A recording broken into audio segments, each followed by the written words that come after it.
Για να δούμε εδώ την Καλαμάτα. Πάει μπάλα στο Χαρίτο, πέφτει ο Χαρίτος κάτω, ο Χαρίτος τι κάνει εκεί? Δίνει πέναλτι! Δίνει πέναλτι ο Κουντουριώτης! Ο Ναύαρχος έπαθε τρικυμία! Πέναλτι εδώ! Πέναλτι υπέρ της Καλαμάτας!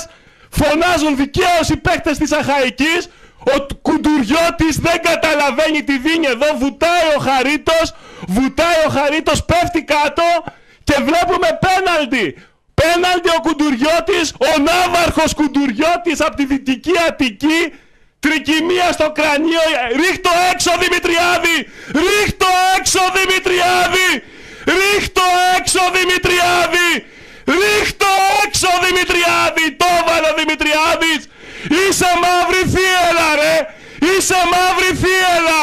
Δεν βάζεις τέτοια μαϊμού πέναλτι! Είσαι στη μαύρη θύελα Δημητριάδη! Είσαι στη μαύρη θύελα! Ρίχτω έξω Δημητριάδη! Ρίχτω έξω το μαϊμού το πέναλτι! Ρίχτω έξω ρε Δημητριάδη! 2-1, 1-2 για την Καλαμάτα!